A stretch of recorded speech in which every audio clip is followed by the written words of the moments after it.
Yeah, don't bother about a cup of tea, Ken. I'll get one of the can tea when I get there. You're too late. Here, cooled it down for you. Yeah, I'm a bit pushed for time, lad. I've got to pop into Florrie Lindley's on my way to work, too.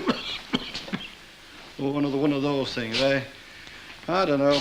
Beats me. How have you got any money left, you know, after all the brass you spend on books? There's something special about this one, Dad. Something special about them all, lad, to hear you talk. Dad? What, then? How much time have you got? Well, if that clock's right, I've got no time at all. Well, it's just how long it takes to read the cover.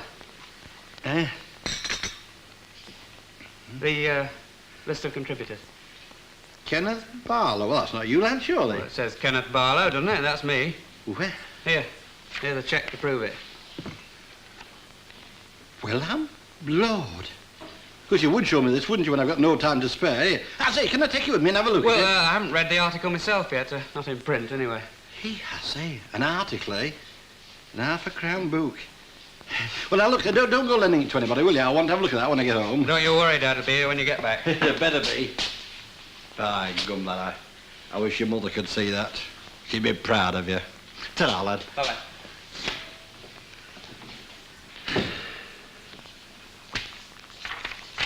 You know, I had such high hopes of you. I'd been hearing all these talks about you and Kenneth Barlow having heart-to-heart talks all over the place. I thought you were getting some sense. Perhaps he was. What's that supposed to mean? You were very interested in me with Kenneth Barlow. Interested in you? Interested in my way of life. Your way of life, eat, sleep and cadge. No. He asked me what my views on men's fashions were and how much I spent on my haircuts a week and what sort of books I read. You didn't tell him nodded, did you? Yeah. I said I had to read simple books so my mum could read them after. What's all of this in aid of all of a sudden? Well, it's obvious, isn't it? I mean, he's earning good money for the first time in his life and he wants to know how to spend it, so he comes to me. He's not daft, you know. Yeah, you spent all that time finding out how much about your wages. Yeah, of course he did. And he asked me, too, about the clothes I were wearing, and I told him I bought some dead far-out leather gear, and he was very impressed, too. And that's all he was interested in, your clothes? No, well, he mentioned some other things. Like what? Well, like who the foreign secretary were, for instance. But, well, I couldn't help him there, because I didn't know myself. But I had him beat on pops, though, and then top 20, just like that, dead right order and all. You know, he's getting very nosy all of a sudden. He's just interested. You call it what you like. I call it nosy. And I wonder why.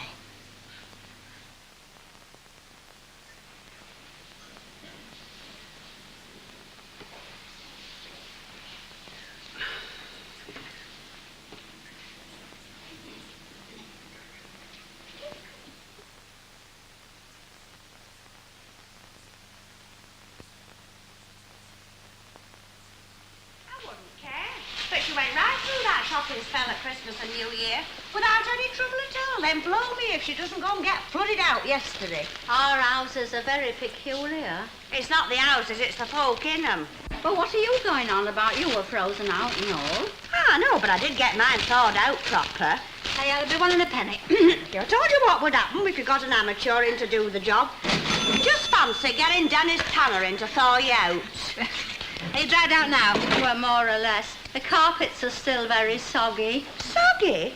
They were floating. I bet there's £20 worth of damage done in that house if there was a panic. Well, why don't you talk to your clubman? You may be insured. Oh, she won't be. You have to have a special policy for burst pipes. I know, because I went through it with my fella. Of course, I'm covered. You want to play Hamlet with Dennis Tanner. Happen he'll cough up something. He's not short, you know. Oh, I couldn't do that. He were only trying to help. Don't see why not. A couple of ounces of my usual brand of baccy, please, Florrie.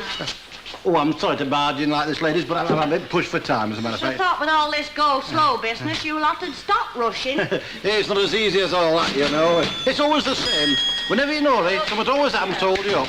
Do you know, this morning I couldn't get out of the house without looking at some new magazine of our Ken's. A new magazine? Fancy that. Aye, well, I don't bother with them much as a rule, you know, but I had to have a look at this. He'd written an article in it, and I had to show interest. Your Kenneth had? Aye, it was on front cover and all. What were it how called? lovely. I can't remember now. I can only remember the title. It was View from Back Street, or a student in a working class. Anyway, I must dash now. I'm sorry to interrupt. Ta-ra. Come, it'll be a tanner to talk to them Barlows before long. Oh, I don't know. He's very offhand about it. Offhand?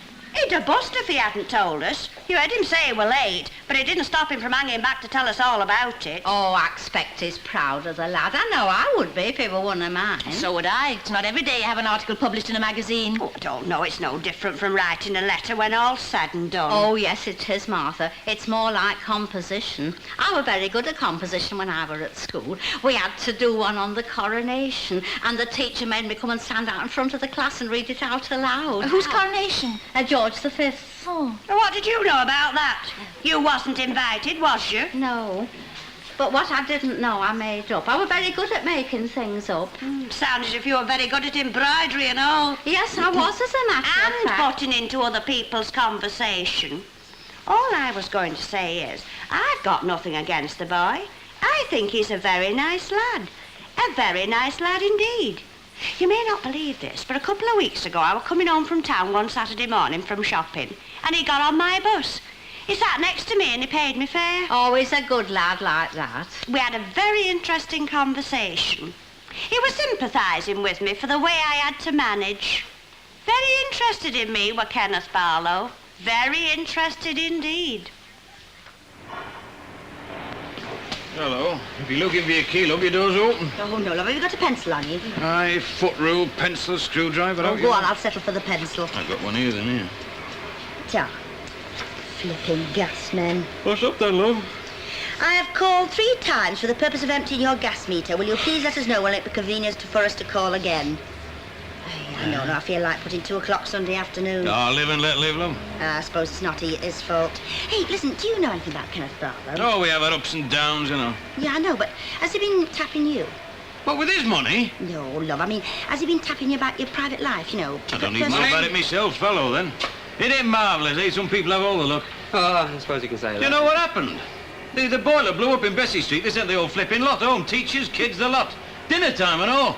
I'm not kidding. Nellie's going airless. He'd be the first to complain if a lad was sitting in a freezing classroom. Yeah, they always talk like that lot, you know.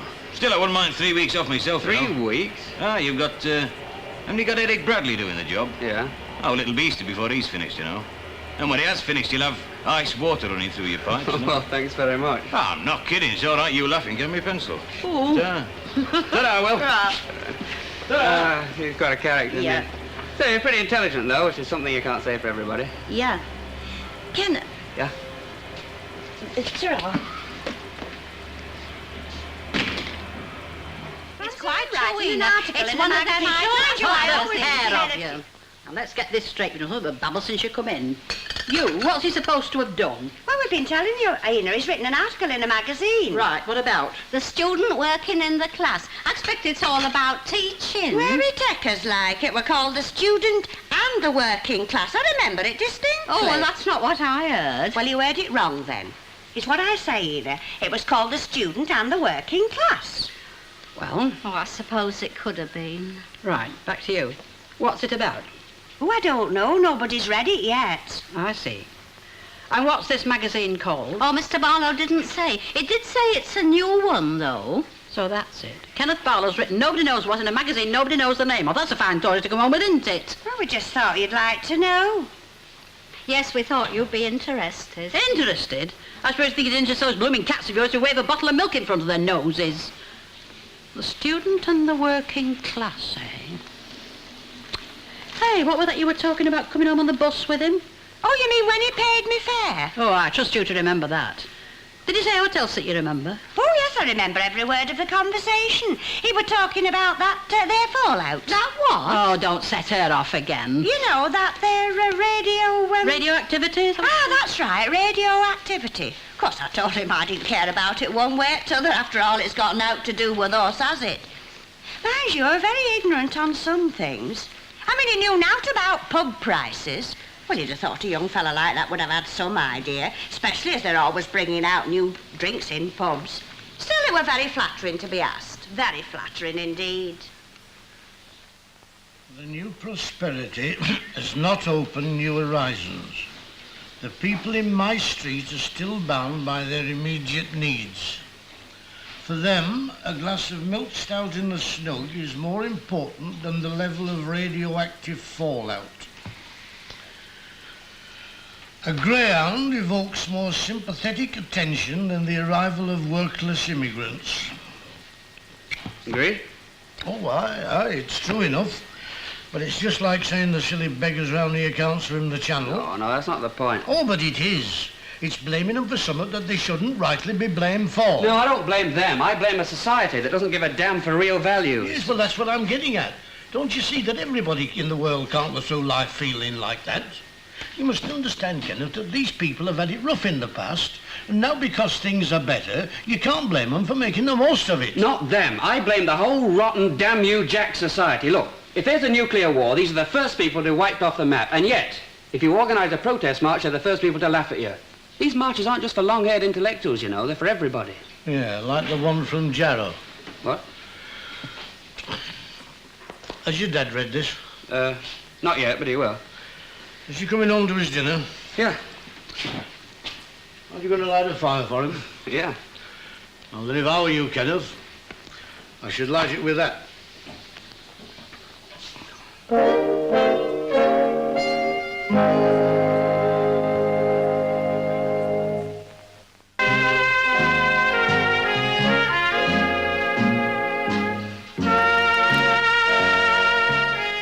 Conceptors told us, according to her, Frank Barlow were full of it. Aye. I can't say I blame him, mind you. It's not every lad that can turn his hand to that sort of thing. Can't see our Billy doing it. Can't see our Billy doing what? Getting himself into print. I should hope not, indeed. Nay, Annie, I'm not talking about Sunday papers. We're on about Kenneth Barlow and that article of his. Oh, yes, that's very interesting, isn't it? What's it about exactly, Mr. Tatlock? Well, I don't rightly know. Oh, well, I thought with you being a particular friend of theirs, you might have read it. Well, I just sort of skimmed through it, you know. I see, love, yes. What was it Conceptor said, love? The student in the working class? Ah, that's right. Oh, well, we needn't worry then. There isn't anything about us in here, is there? Hey, how about me? I'm thinking of you, love. I'm including you. Oh. Well, don't just sit there. Say something. What are we going to do this afternoon? Well, there's a matinee on at the Olympic. No reduction for old age pensioners, though. What's on? Then, Oh, we're not going to see that. We'd have to take us tea. Oh, I saw Raymond Navarro in that. He were lovely. So? Raymond Navarro, he were Ben Hur. Oh, I should have thought you were too old to go to pictures when he were on. Oh, no, Ena, I was in my prime round about then. Hear that? She had a prime. Hey, Rip Van Winkle, what do you think you're doing? well, I was thinking that's what you told us to do, isn't it? Well, I'm hoping. There's an exhibition on in town. What about? Oh, I tore this out of the evening paper. Machine tools and their application. Fancy. It's nothing to go in. Get away. We could go on the circular bus. We've been. Well, we could go the other way round. What, see where we've come from? I was thinking of going home and doing some writing. You what? I just feel in the mood to do some writing. By gum, catch him. What are you going to write about? Oh, well, I haven't decided yet. I thought I'd call in at Piggott's and get myself an exercise book and then I'll see. Oh, funnier things have happened. Think of them fellas that slop paint on floors and ride about on bicycles. What sort of things are you going to write about? Oh, I haven't made up my mind yet. Something from your own experiences. Oh, no, Ena. Go on, be a devil. Morning. Morning. Come, you're cheerful today, aren't you? Well, there's no point in being miserable, is there? Laugh and the world laughs with you. Cry and you cry alone. That's what they say, innit? Hey, I should have thought you'd have been striking your eyes out after what happened to them three in there. Ah, well, forgive and forget, eh? Morning. Good morning. Got a flea in your ear, did you? Yeah, and I spent 4 hours cleaning up and all. I only went in there in first place to help them out. You'll have to back your ideas up, won't you? What for? Now we've got an author in the street. You've heard about this thing of Kenneth's being published, haven't you? What thing? An article in one of them posh magazines. Oh, it's nice to know somebody else is going on all right, isn't it? Mind you, there's not much money in writing these days, not unless you're on show business side. Now, if you were scripting for a top comic... some of But that- it's not like that. At least I don't think it is. Ah, well, either you've got it or you haven't, and even if you have, it's not always so very easy. What you've got to do, you see, is you get hold of a comic who's on the way up and you write his material for him. Then when he hits the top, you hit it with him. Now, if you're interested in that, I've got just the very fella for him, because there's a man at our club and he's dead with it. You know, there's lights round him already. London Palladium. I'm telling you. I thought of doing a bit of writing for him myself, but you know how it is. You're too busy, are you, love? Well, yeah, you can't be greedy either. And what's money for? You know, it's money for spending. That's right, lad. What can I get you? 2 separate shillings, please. Our gas has run out on me. You surprise me. You know, I think I'll have a word with Kenneth. Probably put something in his way, like. I could take that blow-light round and open the subject up, like. Well, he's at home now. They're mending the boilers at Bessie Street School, so he's not working. Teachers, they have it dead easy, don't There they? you are, lad. Oh, right, ta-ra. Thanks very much. Ta-ra, Mrs. Walker. That lad throws his money around like a man with no arms. He'll go far, he will. Ah, if he doesn't get held up at strange ways. Now, Jack, there's nothing wrong with that lad, and well you know it. You what?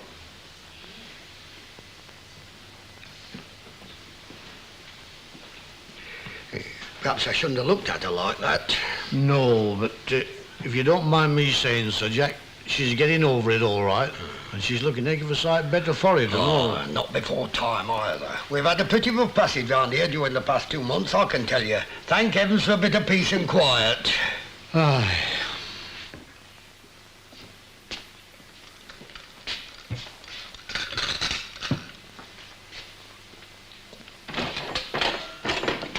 Hello, I brought your blow lamp back. Oh, thanks. Come in.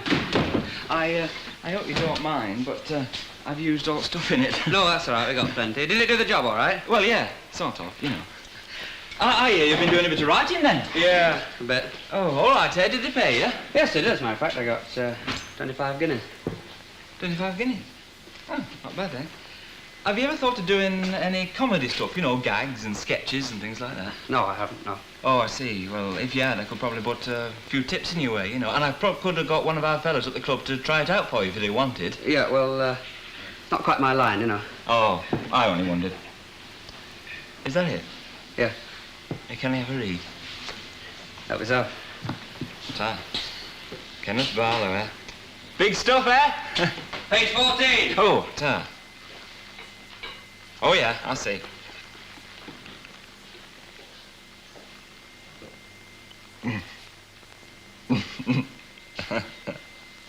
Hey, you're dead on the ball here. Some blokes are just like this. Hey, dig this. The younger element in these areas worships mainly at 3 altars, those of sex, sharp clothes, and the inevitable top of the pops. You must know Rocky Doherty. No. Go on, you're kidding. No, I don't think I know him. Go on, you must do, mate. This is him to a T.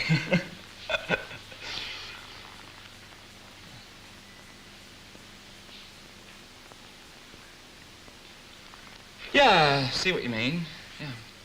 Well, there's a lot of these sick comics floating around nowadays, you know, and they're always after them dead far-out jokes about hydrogen bombs and all that sort of stuff. Ta! I bet you do know Rocky Doherty. No, Go on, have another before you go, Albert. Tonight, there's no danger about it. away with you, mate. It's running tonight. Gum, they're never out of this place, these two. Oh, we've only come in for a warm. Look, it's running tonight, and I'll put a pint on it. Now what are you betting on? Well, you know Arthur Phillips, don't you? You mean Butcher? Aye, well, he's got himself a dog, and this lad's cracking on here, and he's running it tonight. I'm not cracking on at all, and there's the money for a pint. Look. Look, I wouldn't take your money. That dog's now at 9 months old. I don't care if it's still on a dummy. I tell you, it's coming out of the traps tonight. Yeah, the way you've been reading sugar bads, lad. Pint and a half, please, Pint and a Jack. half. He's too weak in the head for a pint. You'll this soon lad. change your tune, you will, you know. Hey, I don't know, what with the fastest thing on 4 legs at number 7 and George Bernard Shaw at number 3, they'll be putting the rents up in this street, won't they? Hey, did you come past the paper shop on the way? Yeah. Have they got any midday editions in, you I know? don't know. Why? What do you want a midday paper for? Well, I'm thirsty, you see, and I've also got a pint, and it's a draw me one. Keep him there for a couple of seconds, it won't be long. All right. There you are.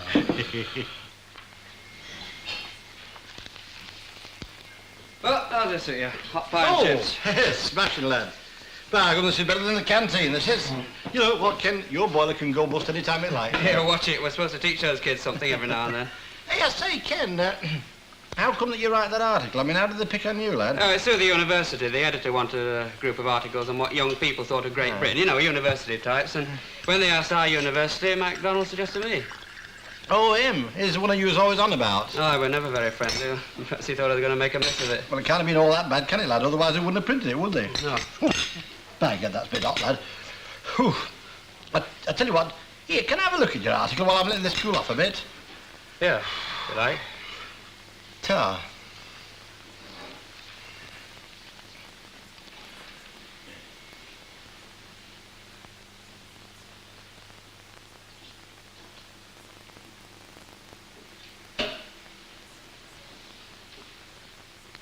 Oh?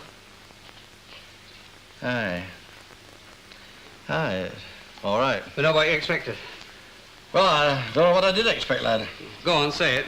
It's too late to say out now, isn't it? It's in print. Yeah, it's what I believe, you know. I'm not saying out about that, but I mean, did you have to make it so obvious who you were talking about? Well, I had to write about what I knew. I know Coronation Street.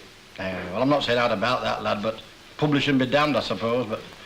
Well, I find it a bit hard to read that sort of thing, you know, about people I know. I'm not running anybody down, you know. I mean, I'm on their side. Aye. I mean, this is written for eggheads.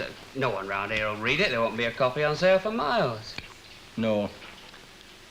Look, Ken, do us a favour, will you, lad? What? Don't let that to anyone round here to read now, will you?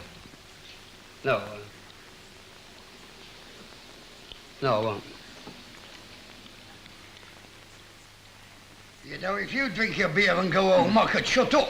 What, with an hour to go, you could not. I know the law, you know. Anyway, I'm not going. Thanks very much. Well, you can look after this place for a minute. I won't be long, and if anybody comes in, don't take the money. Right, I won't. Yeah, Mr. Bigot, have a shove for right. your tat. Now, what does this say here? Cornflake in 823, does it or does it not? There you are. He must be daft.